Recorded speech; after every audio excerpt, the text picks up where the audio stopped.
Welcome to Boring Nightmares, where we explore the most unbelievable missing persons cases that have baffled investigators and left families searching for answers. If you're new here, please hit that subscribe button and turn on notifications so you never miss our latest investigations into these mysterious disappearances. Now let's dive into today's incredible case. The sky was heavy with clouds on that cold February morning in 1982 when neighbors first noticed the smoke rising from the Morgan family farm. What started as a normal day in rural Minnesota would become one of the most puzzling disappearances in the state's history. The bodies of the other 5 children have never been found. The surviving Sauter family believed for the rest of their lives that the 5 missing children survived. For generations, the Morgan family had worked their 320-acre farm just outside of Pine County. Thomas Morgan, 42, his wife Catherine, 38, their teenage son David, 16, and daughter Sarah, 14, were known throughout the community as hardworking, reliable people who kept to themselves but were always willing to help a neighbor in need. Their red barn, built in 1952, stood as a landmark visible from the county road, and their farmhouse, with its wraparound porch and well-tended garden, represented everything that defined rural Minnesota life. But on the morning of February 15th, 1982, everything changed. The first sign something was wrong came from their closest neighbor, elderly Mrs. Elizabeth Hanson, who lived about a quarter mile down the gravel road. She had always been an early riser, and from her kitchen window, she could see the Morgan property clearly across the snow-covered fields. Mrs. Hanson later told investigators that she noticed the family's morning routine was different that day. Usually, by 6 in the morning, she could see lights on in the farmhouse and Thomas moving around the barn doing his morning chores. The cattle would be fed, and smoke would be rising from the chimney. That Tuesday morning, the house remained dark, and no one stirred around the barn. Mrs. Hanson assumed the family might be sleeping in. Perhaps one of the children was sick, or maybe Thomas was taking a rare morning off. She went about her own morning routine, brewing coffee and listening to the local news on her kitchen radio. But as the hours passed, her concern grew. By 10 o'clock, there was still no activity at the Morgan farm. It was Thomas Morgan's brother, Robert, who first decided to check on the family. Robert lived in town, about 15 miles away, and usually called his brother every Tuesday morning to discuss farm business and family matters. When Thomas didn't answer the phone Tuesday morning or Tuesday afternoon, Robert grew worried. Thomas never missed their weekly call. Robert drove out to the farm around 3 in the afternoon. The first thing he noticed was how quiet everything seemed. The cattle were in the pasture, but they looked restless, probably hadn't been fed their morning hay. The chickens were squawking loudly in their coop, clearly hungry and agitated. Most disturbing of all, the family's car, a blue 1978 Ford pickup truck, was nowhere to be seen. Robert knocked on the front door. No answer. He walked around to the back door and knocked again. Still nothing. He tried the door handle and found it unlocked, which wasn't unusual for rural Minnesota in 1982. Most farm families never locked their doors. Inside, the house felt cold and empty, but nothing appeared out of place. Breakfast dishes sat in the sink, suggesting the family had eaten Monday evening or Tuesday morning. The beds upstairs were unmade, which could have meant anything. In David's room, His school books were scattered on his desk, homework half finished. Sarah's room looked typical for a 14-year-old girl, clothes draped over a chair, a diary lying open on her nightstand. But where was everyone? Robert searched the entire house, calling their names. He checked the basement, looked in closets, even climbed up to the attic. The house was completely empty. Growing more concerned by the minute, he walked out to the barn to continue his search. The barn was where Robert made the discovery that would haunt him for the rest of his life. In the center of the barn floor, scattered among the hay and farm equipment, were Thomas's work boots, Catherine's winter coat, and Sarah's school backpack. The items appeared to have been dropped carelessly, as if the family had left in a hurry. But most unsettling of all, nearby on the barn floor, Robert found what looked like dark stains in the hay. Even more disturbing, the family's truck was missing, but the keys were hanging on their usual hook in the kitchen. How had they driven away without the keys? Robert immediately called the Pine County Sheriff's Department. Deputy Mike Peterson arrived within 30 minutes, and by evening, the barn and farmhouse were swarming with investigators. Sheriff Dan Whitman took charge of the case personally, later describing it as one of the strangest situations he'd encountered in 20 years of law enforcement. The investigation initially focused on the possibility that the family had left voluntarily.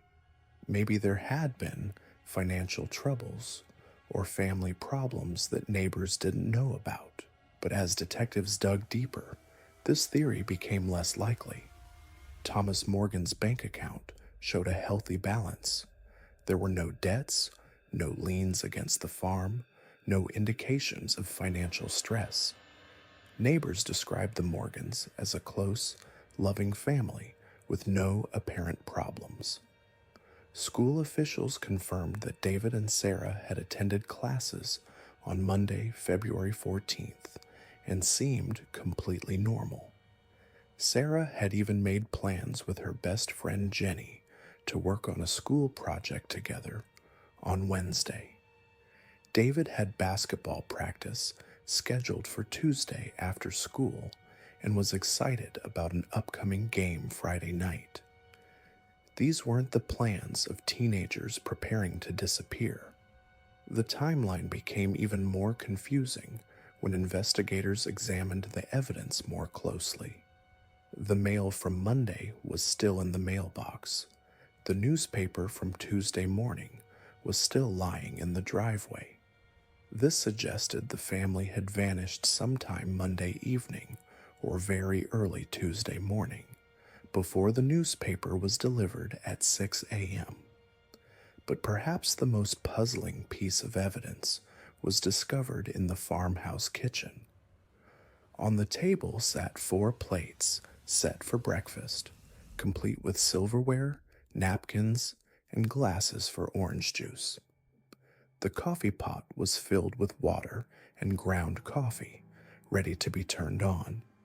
It was as if the family had prepared for a normal Tuesday morning, but then vanished before they could sit down to eat.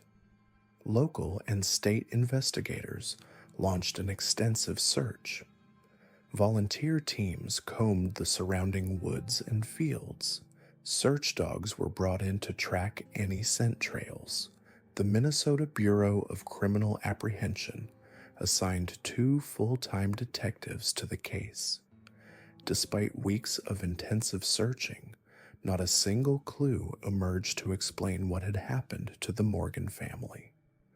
The mystery deepened when investigators received reports of the missing blue pickup truck. A truck matching its description had been spotted at a gas station in Duluth, about 120 miles northeast of the farm, on Tuesday morning around 9 a.m. The gas station attendant remembered the vehicle because the driver seemed nervous and paid with cash, which was somewhat unusual. But when police reviewed the station's security camera footage, the image was too grainy to identify the driver clearly. Egos. 2 days later, the same truck, or one very similar, was reportedly seen at a rest stop near the Wisconsin border. Again, witnesses could only provide vague descriptions of the occupants. Some said they saw a man and woman, others thought they saw teenagers. No one could give clear details. Then, just as suddenly as the sightings began, they stopped. The truck seemed to have vanished as completely as the family themselves. As winter turned to spring, the case grew cold. The FBI became involved, suspecting the possibility of foul play or kidnapping, but they too found no evidence to support any particular theory. The farmhouse remained exactly as the family had left it, preserved as a potential crime scene, while the cattle and other livestock were sold off to pay the property taxes. For months, theories circulated throughout Pine County and beyond. Some believed the family had been victims of a random crime, perhaps killed by drifters who had stolen their truck. Others suggested that Thomas Morgan might have been involved in something illegal, drugs or gambling debts that had caught up with the family. A few people whispered about witness protection, speculating that the Morgans had seen something they shouldn't have and been relocated by federal authorities. But every theory had problems. There was no evidence of drug involvement. Thomas Morgan had no gambling history. The family had no known enemies. They lived a quiet, simple life centered around their farm and their community. As the investigation continued through 1982 and into 1983, hope of finding the family alive gradually faded. But hope of finding answers remained, especially for Robert Morgan, who never stopped believing that someday he would learn what happened to his brother's family. That hope would be rekindled in a shocking way 10 years later, when a routine barn fire would reveal secrets that had been hidden in plain sight all along. In 1992, the Morgan family farm stood empty and deteriorating. The farmhouse had been abandoned for a decade, its windows boarded up, its paint peeling. The once proud red barn had become a weathered, sagging structure that the new property owner planned to tear down and rebuild. On a hot August afternoon in 1992, contractor Jim Lundquist was preparing the old barn for demolition. His crew had been hired to clear the property for development into a small subdivision of houses. It was supposed to be routine work, stripping out anything valuable before bringing in the bulldozers. But when Lundquist's team began tearing up the old wooden floor of the barn, they made a discovery that would shock Pine County to its core and finally provide answers to the decade-old mystery that had haunted the community. The shocking discovery in the barn told investigators that the Morgan family had not simply vanished into thin air. They had been murdered, their bodies carefully hidden beneath the wooden floors where they had been buried for a decade. The forensic examination revealed that the remains belonged to Thomas Morgan, his wife Catherine, and their 2 children, David and Sarah. The evidence painted a horrifying picture of what had happened that February night in 1982.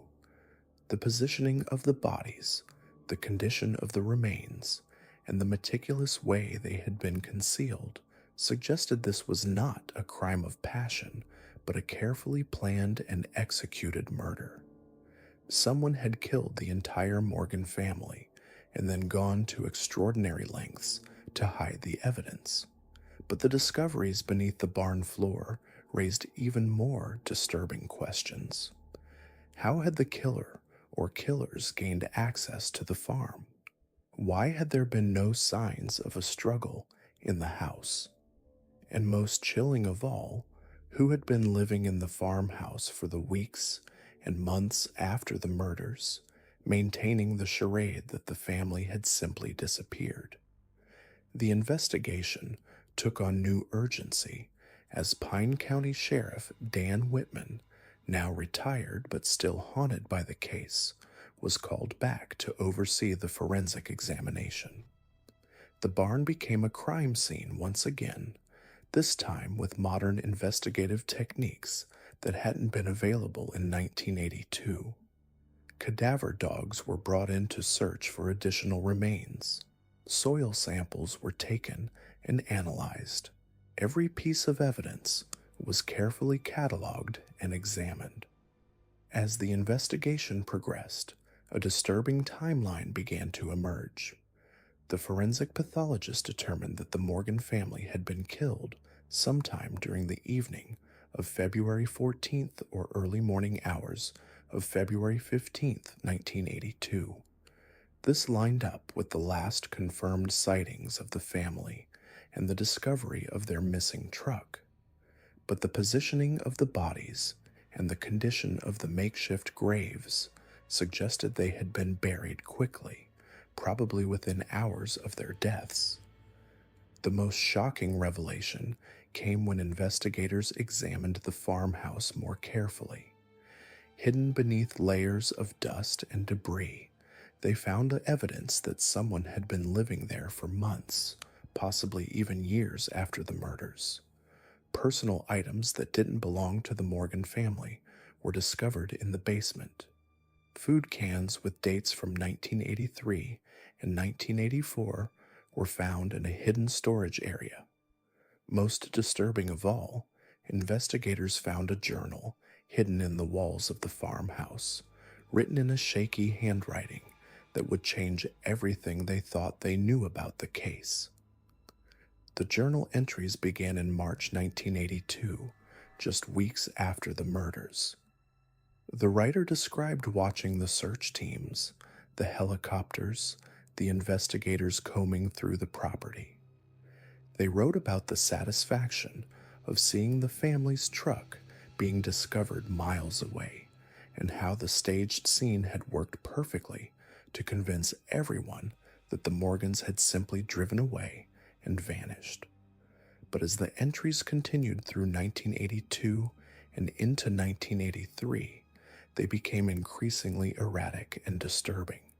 The writer described conversations with the dead family members, claiming they had forgiven him for what he had done. They wrote about the peace of living alone on the farm, away from the judgments and cruelties of the outside world. The final entries, dated in late 1984, talked about preparing for the end, about making sure the truth would never be discovered. The handwriting analysis confirmed what investigators had begun to suspect. The journal had been written by Harold Wickham, a drifter and day laborer who had worked briefly for the Morgan family in the fall of 1981. Wickham had been questioned during the original investigation, but had been dismissed as a suspect when he provided an alibi for the night of the disappearance. That alibi, investigators now realized, had been fabricated. The final pieces of the puzzle fell into place when investigators discovered Wickham's remains in a small storage shed behind the barn. He had died sometime in early 1985, apparently from a self-inflicted gunshot wound. Next to his body was a suicide note that confessed to murdering the Morgan family and provided details about the crime that only the killer could have known. According to Wickham's confession, he had killed the family during an argument over money. He claimed Thomas Morgan had cheated him out of wages and had threatened to have him arrested for stealing tools from the barn. In a rage, Wickham had killed Thomas with a shovel, then murdered Catherine and the children when they witnessed the crime. He had buried the bodies beneath the barn floor, then spent the next several days staging the scene to make it look like the family had simply driven away. The blue pickup truck had been driven to Duluth by Wickham himself, then abandoned. He had hitchhiked back to the farm and lived there in secret for nearly 3 years, watching as the investigation grew cold and the case was forgotten. The farm's remote location and the fact that it had been officially abandoned made it easy for him to remain hidden. The discovery of Wickham's remains and his confession finally provided answers to the questions that had haunted Pine County for over a decade. But it also revealed the horrifying truth about how close the killer had been all along. While search teams had combed the property looking for the missing family, Wickham had been hiding in the very house where the Morgans had lived and died. The case made national headlines when the details were finally released. The story of the family who had vanished, only to be found murdered and buried beneath their own barn, captured the public's imagination and sparked discussions about rural crime, drifter violence, and the vulnerability of isolated farm families. For Robert Morgan, the discovery brought a mixture of relief and renewed grief. He finally had answers about what had happened to his brother's family, but those answers came with the devastating knowledge that they had been brutally murdered and that their killer had lived in their home for years afterward. The farm was eventually demolished, and the property was sold to developers who built a small housing subdivision on the site. The Morgan family murders became a cautionary tale about the dangers that could lurk in rural communities where neighbors were far apart and help could be minutes or hours away. It also highlighted the importance of thorough background checks for temporary workers and the need for better communication between law enforcement agencies when investigating missing persons cases. Today, a small memorial park marks the spot where the Morgan farmhouse once stood.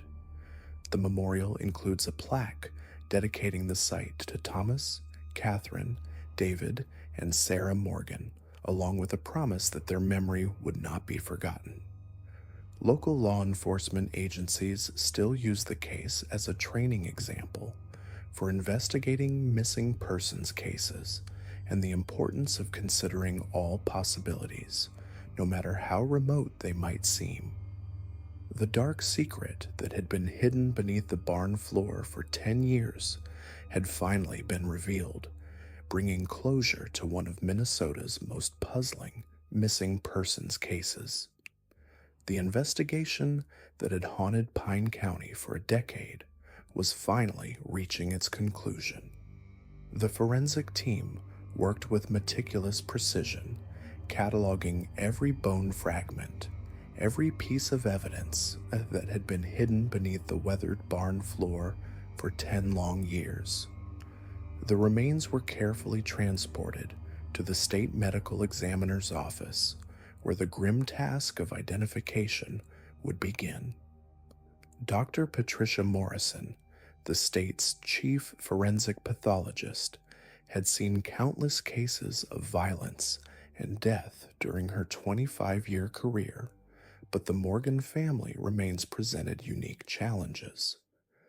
The bones had been buried in relatively shallow graves beneath the barn floor, where Minnesota's harsh winters and humid summers had taken their toll. Some remains were better preserved than others, protected by the wooden flooring above and the stable temperature of the earth below. The identification process took weeks. Dental records were compared, DNA samples were processed, and skeletal analysis was conducted to determine age, gender, and cause of death. One by one, The members of the Morgan family were positively identified. Thomas Morgan, the 42-year-old patriarch who had worked the land his whole life. Catherine Morgan, his 38-year-old wife, who had been known for her kindness to neighbors. David Morgan, their 16-year-old son who had been excited about basketball season. And Sarah Morgan, their 14-year-old daughter, whose diary had been found open on her nightstand that February day in 1982. The forensic examination revealed disturbing details about their final moments. Evidence suggested that the family had been killed quickly, likely within hours of each other. The positioning of the remains indicated they had been buried hastily, but with enough care to conceal them effectively. Most chilling of all, the forensic evidence suggested that the killer had spent considerable time on the property after the murders, carefully staging the scene to make it appear that the family had simply vanished. Sheriff Dan Whitman, now in his 70s but called back to oversee the case, stood in the reconstructed barn as investigators finished their work. He had carried the weight of this unsolved case for 10 years, never fully believing that the Morgan family had simply driven away into the night. Now, faced with the horrific truth, he felt a mixture of vindication and profound sadness. The discovery of Harold Wickham's journal had provided crucial insights into the mind of the killer, but it also raised new questions about how thoroughly the original investigation had been conducted. Wickham had been questioned in 1982, shortly after the family's disappearance, but had been quickly dismissed as a suspect when he provided what appeared to be a solid alibi. That alibi, investigators now realized, had been carefully constructed and expertly delivered. According to Wickham's own writings, he had worked for the Morgan family during the fall of 1981, helping with the harvest and general farm maintenance. Thomas Morgan had hired him on a temporary basis, paying him by the day for manual labor. Those who remembered Wickham from that time described him as a quiet, unremarkable man who kept to himself and did his work without complaint. Nothing about him had suggested the capacity for such violence, but Wickham's journal revealed a different side of his personality. The entries showed a man consumed by resentment and rage, someone who felt that the world owed him more than he had received. He wrote extensively about his growing anger toward Thomas Morgan, claiming that he had been cheated out of wages and treated with disrespect. The final entries from early 1982 showed a man planning something terrible, though the specifics were often cryptic and rambling. The investigation into Wickham's background revealed a pattern of petty crimes and brushes with the law. He had been arrested multiple times for theft, public intoxication, and disturbing the peace. He had no permanent address and survived by taking odd jobs and seasonal work. His family history was one of poverty, abuse, and abandonment. Several people who had known him described him as unstable and prone to violent outbursts when drinking. What made the case even more disturbing was the evidence that Wickham had lived in the Morgan farmhouse for nearly 3 years after the murders. The hidden personal items, the food cans dated well after 1982, and the makeshift living arrangements in the basement all pointed to an unthinkable scenario. While search teams had combed the property looking for the missing family, their killer had been hiding in plain sight, watching from the very windows of their home. Robert Morgan, Thomas's brother, who had first discovered the family missing, was both relieved and horrified by the revelations. For 10 years, He had wondered what had happened to his brother's family, carrying the weight of unanswered questions and the hope that somehow they might still be alive. Now he knew the truth, but that truth was more terrible than anything he had imagined. The case attracted national attention when the full details were finally released. News crews descended on Pine County, interviewing neighbors, family members, and investigators. The story of the family who had vanished from their farm only to be found murdered and buried beneath their own barn captured the public's imagination. Television documentaries were produced, books were written, and the case became a cautionary tale about rural isolation and the dangers that could lurk in seemingly peaceful communities. For the residents of Pine County, the revelation brought a mixture of closure and renewed fear. They finally had answers about what had happened to the Morgan family, but those answers came with the disturbing knowledge that a killer had lived among them for years without detection.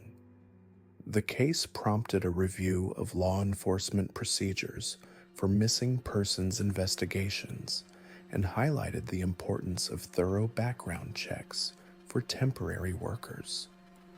The Morgan family farmhouse, which had stood empty since the discovery of the remains, became a source of controversy in the community. Some people wanted it preserved as a memorial to the family, while others felt it should be demolished to help the community heal. Ultimately, the decision was made to tear down both the house and the barn, and the property was sold to developers who built a small subdivision of modest homes. A memorial park was established on a portion of the original farmland, featuring a simple stone monument dedicated to Thomas, Catherine, David, and Sarah Morgan. The inscription read, "In memory of a family taken too soon." The park became a place where people could come to remember the family and reflect on the tragedy that had befallen them. The case also had a lasting impact on how rural communities approached the issue of transient workers and temporary employees. Many farms began implementing more thorough background checks and established better communication systems with local law enforcement. The Morgan family murders became a training case for investigators, illustrating the importance of considering all possibilities in missing persons cases and the need for persistent follow-up investigations. Harold Wickham's confession, discovered alongside his remains in the storage shed, provided the final pieces of the puzzle but left many questions unanswered. Why had he chosen the Morgan family as his victims? What had triggered the violent confrontation that led to their deaths? How had he managed to maintain the deception for so long while living in their home? These questions would never be fully answered, as Wickham had taken his secrets to the grave. The psychological profile developed by experts who studied Wickham's journal and background suggested a man who had been consumed by a sense of injustice and entitlement. His writings indicated a belief that society had failed him and that he was justified in taking what he felt he deserved. The murders appeared to have been the culmination of years of building resentment and a growing disconnection from reality. The impact on the surviving family members was profound and lasting. Robert Morgan never fully recovered from the loss of his brother's family or the knowledge of how they had died. He became an advocate for missing persons cases and worked with law enforcement agencies to improve investigation procedures. He also established a scholarship fund in memory of David and Sarah Morgan, helping local students pursue their educational goals. The case highlighted the vulnerability of rural families and the unique challenges faced by law enforcement agencies in sparsely populated areas. The isolation that many farm families valued for its peace and privacy could also make them targets for predators and criminals who sought to avoid detection. The Morgan family murders served as a wake-up call for rural communities across the Midwest and beyond. As the years passed, the story of the Morgan family became part of local folklore, a cautionary tale passed down through generations. Parents used it to teach their children about the importance of safety and awareness, while law enforcement officers used it as an example of why no case should ever be considered hopeless or impossible to solve. The dark secret that had been hidden beneath the barn floor for 10 years had finally been brought to light, but its revelation left scars that would never fully heal. The Morgan family murders remained one of Minnesota's most notorious crimes, a reminder that evil could lurk in the most unexpected places and that justice, while sometimes delayed, could still be served even decades after a crime was committed. In the end, the case served as both a tragedy and a testament to the power of persistence and modern forensic science. The Morgan family had finally received the justice they deserved. Their killer had been identified, and their story had become a catalyst for positive changes in law enforcement procedures and community safety measures. Based on the search results and examining the reference script materials, I can see that the case described appears to be fictional rather than a real case from Minnesota in 1982. However, I'll continue the script in the same style and tone that has been established, maintaining the dark, mysterious atmosphere while building toward the conclusion as part 4 of 5. The final discoveries in the barn created a timeline of horror that investigators could barely comprehend. As forensic experts meticulously examined every piece of evidence found beneath the weathered floorboards, a picture emerged of systematic murder followed by years of calculated deception. The handwriting analysis confirmed what investigators had begun to suspect. The journal had been written by Harold Wickham, a drifter and day laborer who had worked briefly for the Morgan family in the fall of 1981. Wickham had been questioned during the original investigation, but had been dismissed as a suspect when he provided an alibi for the night of the disappearance. That alibi, investigators now realized, had been fabricated with the same meticulous planning that characterized every aspect of his horrific crime. The DNA evidence collected from the makeshift graves provided the definitive identification that families had waited 10 years to receive. Thomas Morgan, the 42-year-old farmer who had worked his land with pride and dedication.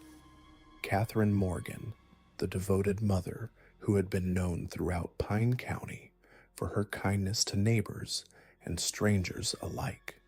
David Morgan, the promising 16-year-old athlete whose basketball uniform had been carefully laid out for the Special Olympics tournament he would never attend. And Sarah Morgan, the bright 14-year-old whose diary pages had been found scattered near her remains, filled with typical teenage thoughts about friends, school, and her dreams for the future.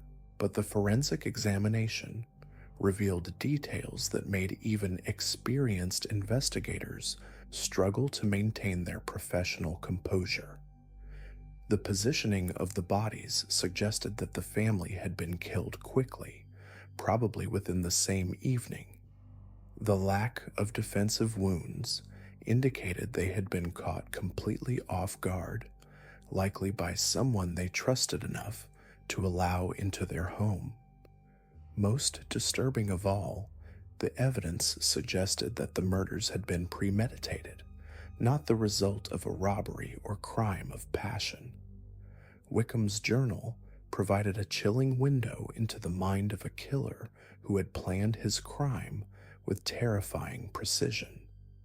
The entries began weeks before the murders, describing his growing obsession with the Morgan family and their property. He wrote about watching them from a distance, learning their routines, and fantasizing about taking over their lives. The journal revealed a man consumed by envy and resentment, someone who believed that the Morgans had everything he deserved but had been denied. The final entry before the murders was particularly disturbing. Wickham described his plan in meticulous detail, explaining how he would kill the family and then stage their disappearance to look like they had simply driven away.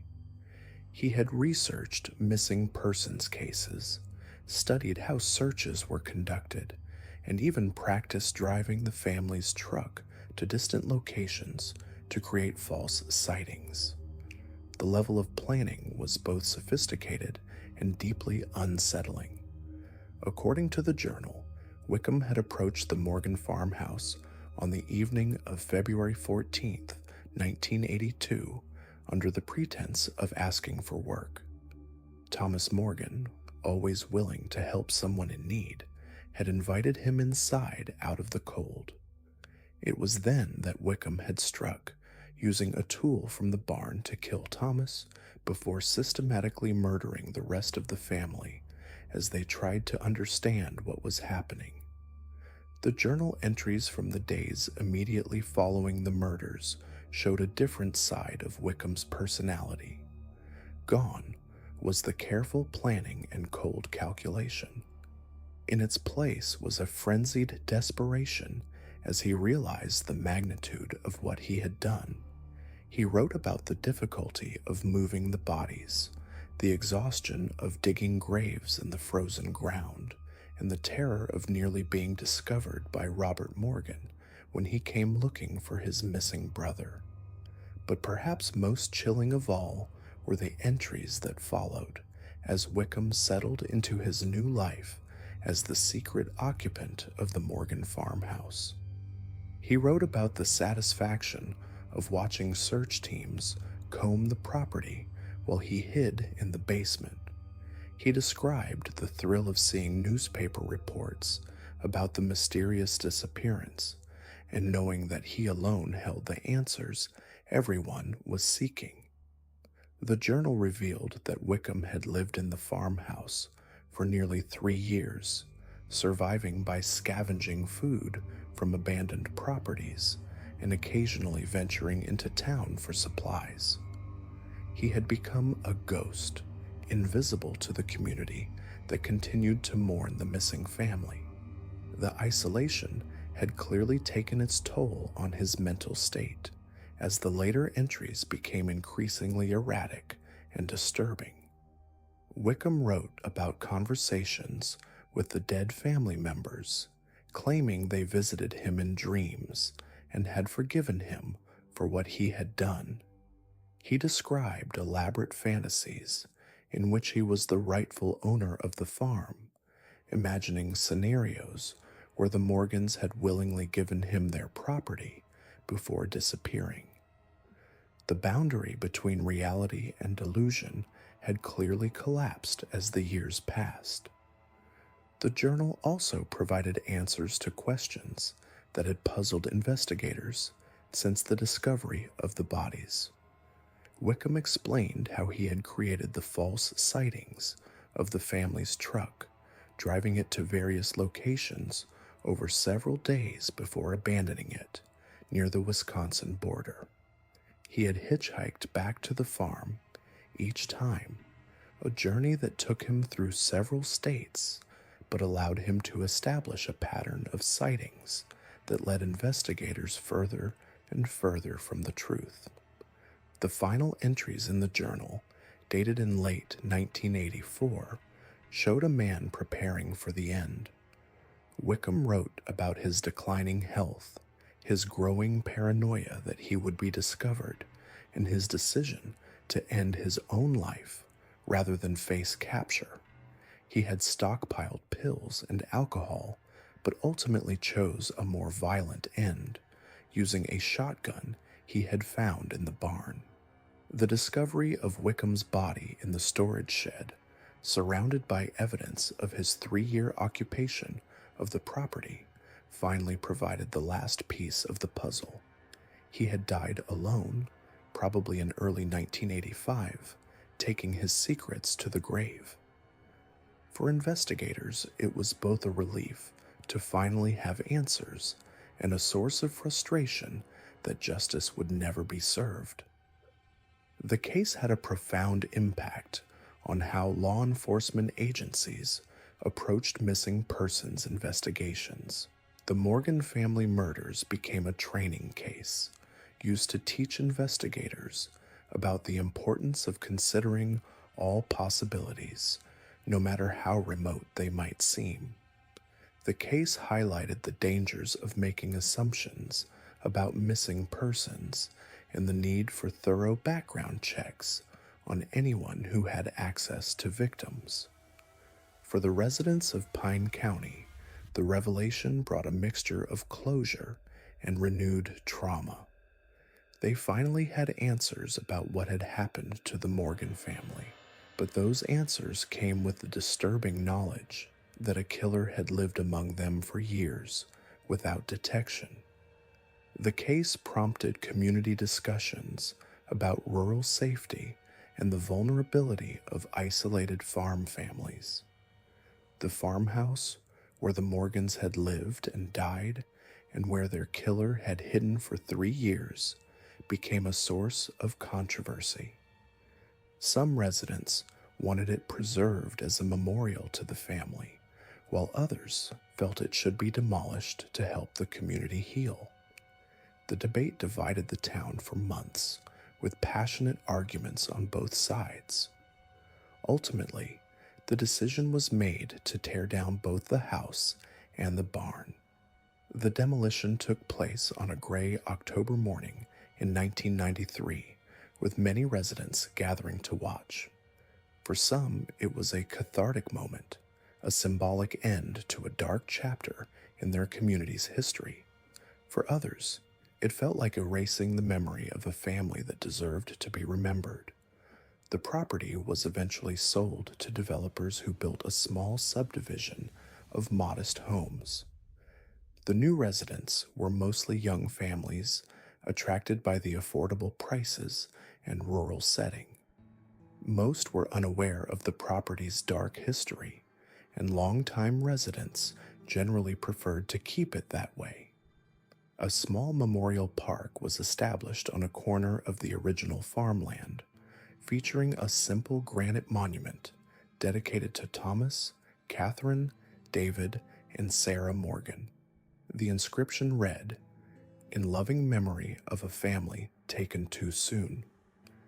The park became a place where people could come to remember the family and reflect on the tragedy that had befallen them.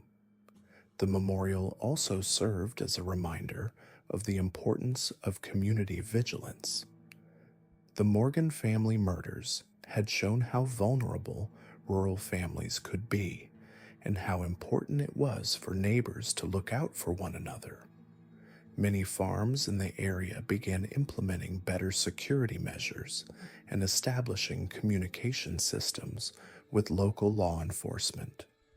The case also led to changes in how temporary workers and day laborers were screened.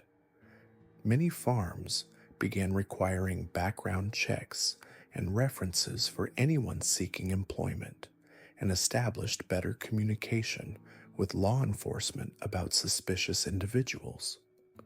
The Morgan family murders became a cautionary tale about the dangers of trusting strangers, no matter how desperate their circumstances might appear. For Robert Morgan, the discovery of his brother's family brought both relief and renewed grief. He finally had answers about what had happened to Thomas, Catherine, David, and Sarah, but those answers came with the knowledge that they had been brutally murdered by someone they had tried to help. The irony was not lost on him that his brother's generosity and kindness had ultimately led to his family's destruction. Robert worked with local authorities to establish a scholarship fund in memory of David and Sarah Morgan, helping local students pursue their educational goals.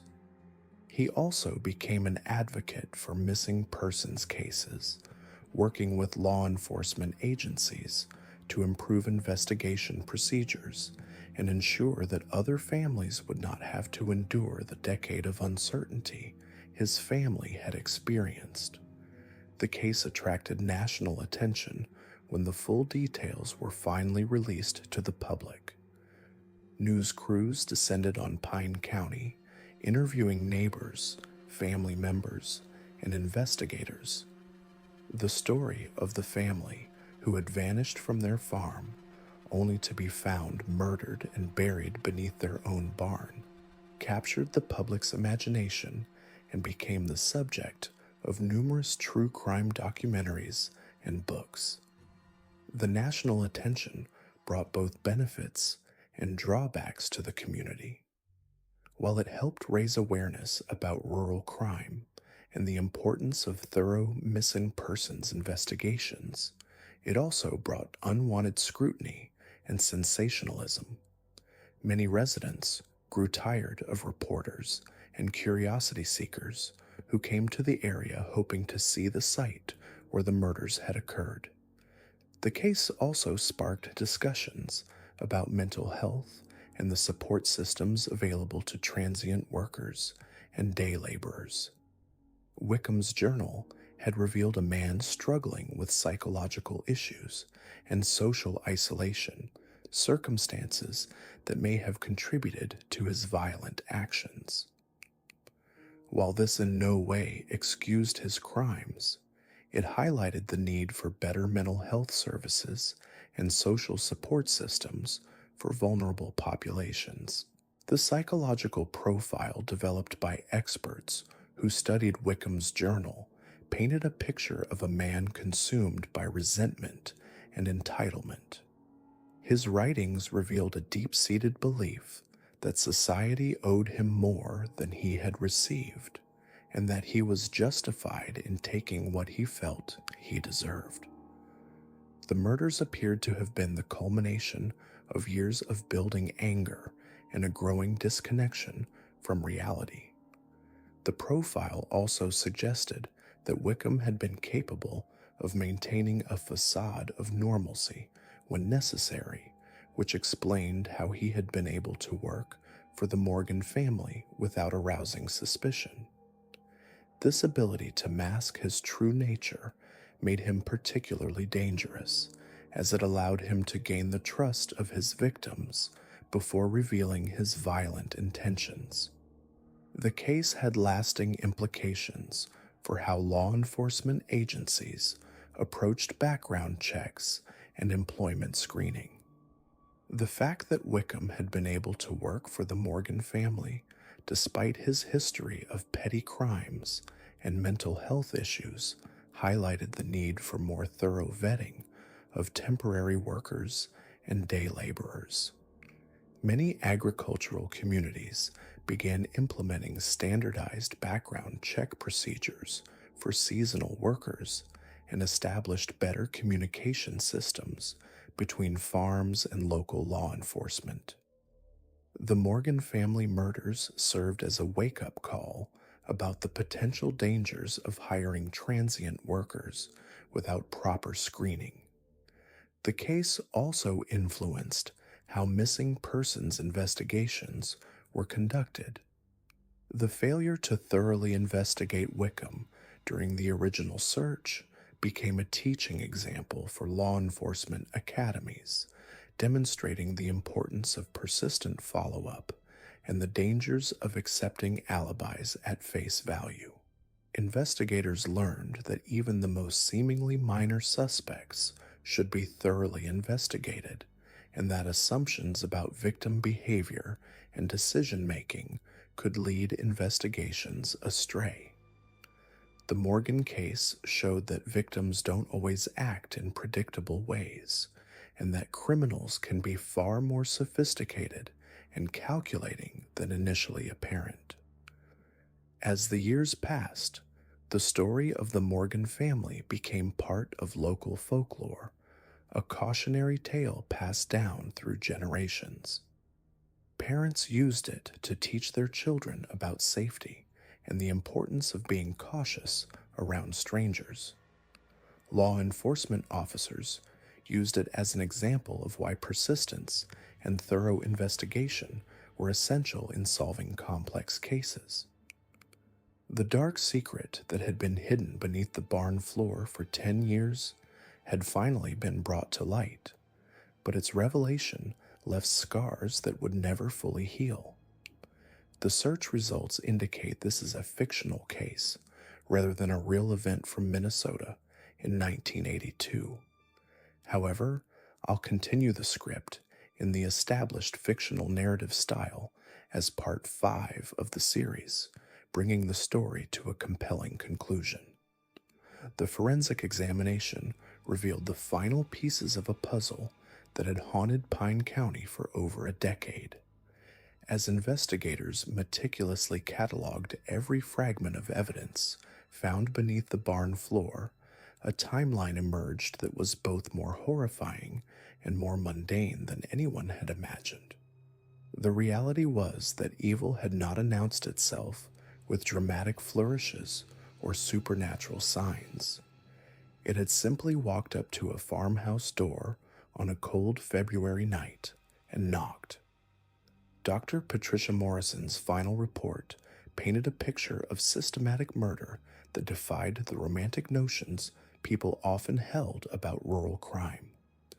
There had been no prolonged torture, no elaborate ritual, no grand conspiracy. Harold Wickham had killed the Morgan family with the blunt efficiency of someone crushing insects. Thomas Morgan had been struck down first, probably with a farming tool from his own barn. The forensic evidence suggested he had been caught completely off guard, likely while trying to help what he thought was a stranded traveler. Catherine Morgan had died next, the positioning of her remains indicating she had tried to shield her children when she realized what was happening. David and Sarah had been killed quickly after that. Their young lives ended before they could fully comprehend the horror unfolding around them. The entire family had been dead within minutes of Wickham's arrival, their evening meals still warm on the kitchen table, their plans for the next day erased in an instant. But it was the aftermath that truly revealed the depth of Wickham's depravity. The journal entries discovered in the farmhouse walls showed a man who had not only planned the murders, but had reveled in their execution. He wrote about the satisfaction of watching Thomas Morgan's expression change from concern to terror in the final seconds of his life. He described the sound Catherine made when she realized her children were about to die. He documented Sarah's final words, a simple plea for her mother that would haunt anyone who read it. The staging of the disappearance had been Wickham's masterpiece of deception. He had spent days after the murders carefully crafting the illusion that the family had simply driven away. He had wiped down surfaces where his fingerprints might have been found, arranged the breakfast table to suggest an interrupted morning routine, and positioned the family's belongings to create the impression of hasty departure. Most ingeniously, he had driven the family's truck to multiple locations over several days, creating the false sightings that had led investigators hundreds of miles from the truth. The psychological profile developed by FBI behavioral analysts revealed a killer who was both more and less than the monster people wanted him to be. Wickham was not an evil genius or a criminal mastermind. He was a petty, resentful man who had allowed his grievances to metastasize into homicidal rage. His background showed a pattern of minor thefts, workplace disputes, and failed relationships, but nothing that would have predicted such extreme violence. What made him particularly dangerous was his ability to present a facade of normalcy when needed. Neighbors who remembered him from his brief employment with the Morgans described him as quiet but polite, someone who did his work without complaint and kept to himself. Even Thomas Morgan, who was known for his good judgment about people, had trusted Wickham enough to invite him into his home on that fatal night. The most chilling aspect of the case was how long Wickham had lived undetected in the Morgan farmhouse. For nearly 3 years, while search efforts continued and the community mourned, their killer had been hiding in plain sight. He had watched from the farmhouse windows as investigators combed the property. He had listened to radio reports about the search efforts. He had even seen the newspaper articles speculating about what might have happened to the family, all while sitting in their living room, sleeping in their beds, eating food from their pantry. The journal entries from this period showed a man slowly losing his grip on reality. Initially, Wickham wrote about the practical challenges of living secretly on the abandoned property. He documented how he obtained food and supplies, how he avoided detection by occasional visitors, and how he maintained the facade that the property was truly empty.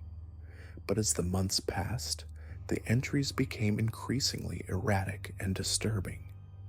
Wickham began writing about conversations with the dead family members, claiming they visited him in dreams and had forgiven him for what he had done.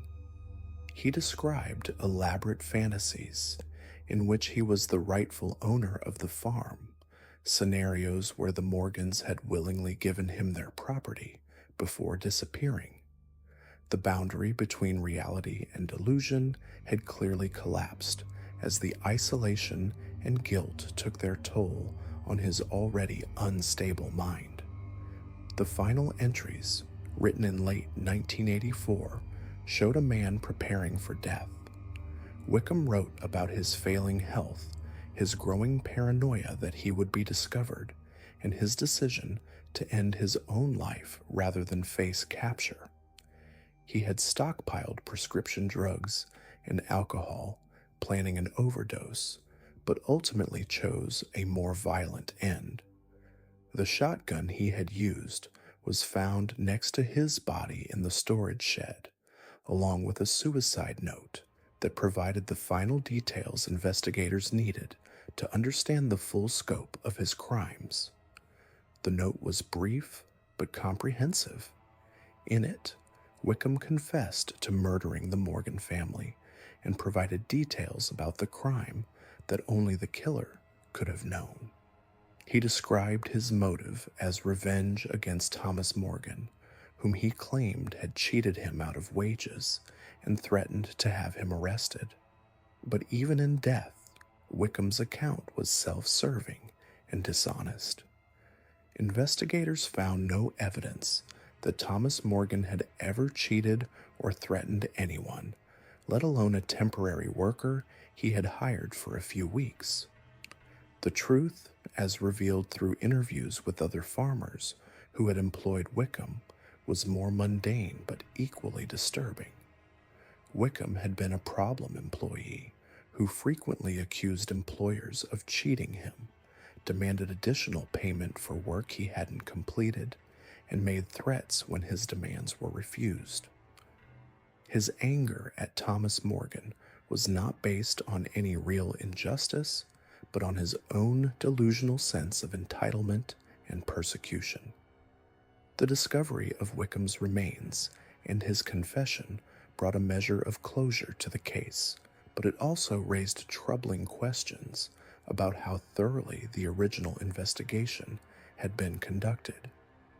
Wickham had been questioned in 1982, shortly after the family's disappearance, but had been dismissed as a suspect when he provided what appeared to be a solid alibi. That alibi, investigators now realized, had been carefully constructed and expertly delivered by a man who had spent considerable time planning his crime. The revelation led to significant changes in how law enforcement agencies approached missing persons cases.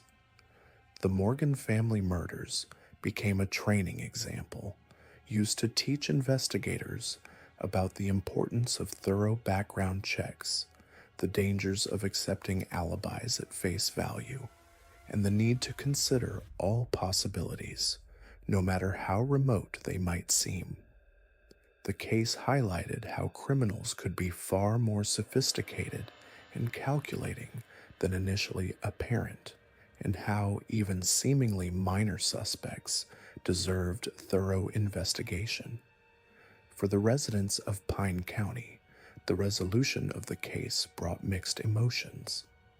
They finally had answers about what had happened to the Morgan family, but those answers came with the disturbing knowledge that a killer had lived among them for years without detection.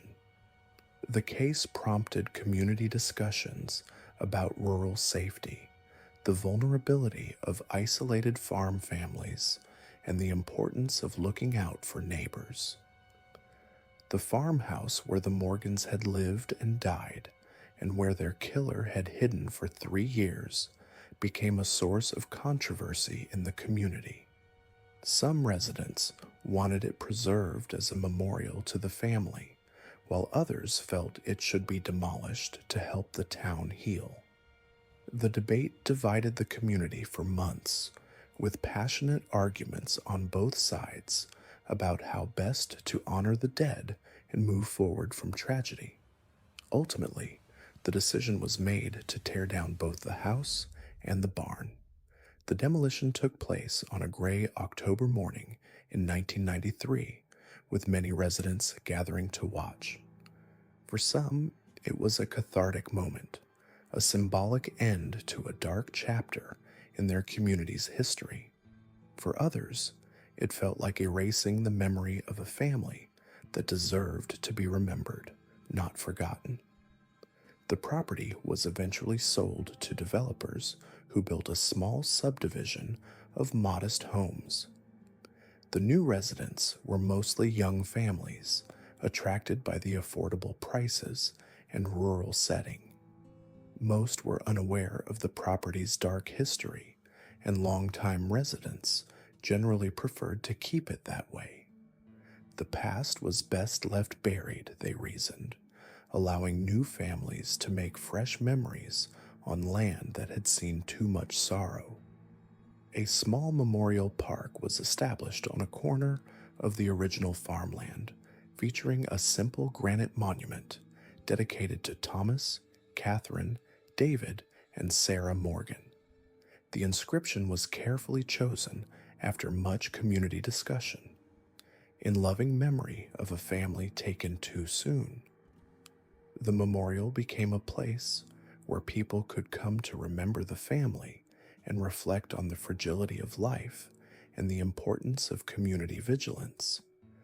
The park also served as a reminder of lessons learned from tragedy. The Morgan family murders had shown how vulnerable rural families could be, how important it was for neighbors to look out for one another, and how dangerous it could be to trust strangers, no matter how desperate their circumstances might appear.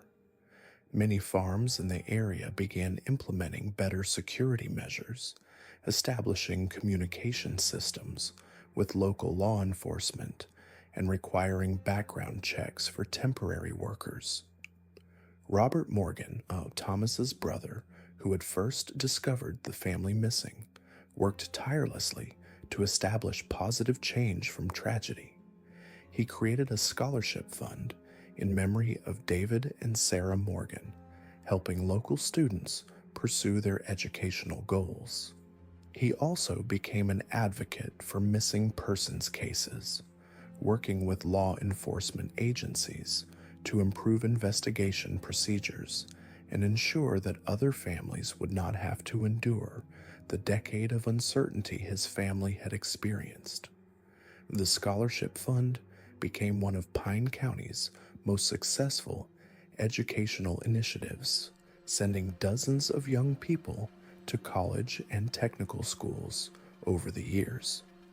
Recipients were chosen not just for academic achievement, but for their character and commitment to helping others, reflecting the values that Thomas and Catherine Morgan had tried to instill in their own children. Each year's scholarship ceremony included a moment of silence for the Morgan family, ensuring their memory remained alive in the community they had loved. The case attracted national attention when the full details were finally released to the public. News crews descended on Pine County, interviewing neighbors, family members, and investigators. The story of the family who had vanished from their farm only to be found murdered and buried beneath their own barn captured the public's imagination and became the subject of numerous true crime documentaries, books, and television specials. The national attention brought both benefits and drawbacks to the community. While it helped raise awareness about rural crime and the importance of thorough missing persons investigations, it also brought unwanted scrutiny and sensationalism. Many residents grew tired of reporters and curiosity seekers who came to the area hoping to see where the murders had occurred or to interview people who had known the family. The media coverage also spawned numerous conspiracy theories and wild speculations about the case. Some claimed there had been a government cover-up. Others suggested connections to organized crime or satanic cults. A few enterprising individuals even tried to capitalize on the tragedy, selling tours of the area or claiming to have insider knowledge about unrevealed aspects of the case. The family worked with local authorities to discourage such exploitation, but the internet age made it difficult to control the spread of misinformation and sensationalism. Despite the unwanted attention, the case had lasting positive impacts on law enforcement practices and community safety measures. Police departments across the Midwest began implementing new protocols for missing persons investigations, emphasizing the importance of thorough background checks and persistent follow-up. The failure to properly investigate Wickham during the original search became a cautionary tale used in law enforcement training programs nationwide. The case also influenced legislative changes related to background checks for temporary agricultural workers. Many states began requiring more comprehensive screening procedures for seasonal employees, and farming communities established better communication networks with local law enforcement. The Morgan family murders served as a wake-up call about the potential dangers of hiring transient workers without proper vetting. Academic criminologists and forensic psychologists studied the case extensively, using it to better understand the psychology of deception and the techniques criminals use to avoid detection. Wickham's 3-year concealment in the Morgan farmhouse became a textbook example of how killers could hide in plain sight, and his journal provided valuable insights into the mind of someone living with the guilt and paranoia of unpunished murder. The psychological analysis revealed patterns that helped investigators in other cases involving missing persons and hidden crimes. Wickham's gradual descent into delusion and paranoia, his need to document his experiences, and his eventual self-destruction became markers that investigators learned to recognize in similar situations. The case contributed to a better understanding of how isolation and guilt could drive criminals to eventually expose themselves. As the years passed, the story of the Morgan family became part of local folklore, a cautionary tale passed down through generations. Parents used it to teach their children about safety and the importance of being cautious around strangers. Teachers incorporated it into lessons about community responsibility and the importance of looking out for neighbors. Law enforcement officers used it as an example of why persistence and thorough investigation were essential in solving complex cases. The dark secret that had been hidden beneath the barn floor for 10 years had finally been brought to light, but its revelation left scars that would never fully heal. The Morgan family murders remained one of Minnesota's most notorious crimes, a reminder that evil could lurk in the most unexpected places and that justice, while sometimes delayed, could still be served even decades after a crime was committed. In the end, the case served as both a tragedy and a testament to the power of persistence and the importance of never giving up on the truth. The Morgan family had finally received the justice they deserved. Their killer had been identified and his crimes exposed, and their story had become a catalyst for positive changes in law enforcement procedures and community safety measures. Though they were gone, their legacy lived on in the lessons learned from their tragic fate and the determination to prevent such crimes from happening again. The barn that had hidden their bodies was gone. The farmhouse where they had lived and died was demolished, and even their killer had long since turned to dust. But the memory of Thomas, Catherine, David, and Sarah Morgan endured, not just as victims of a senseless crime, but as symbols of the innocent lives that evil seeks to destroy and the enduring power of truth to eventually overcome even the most carefully constructed lies.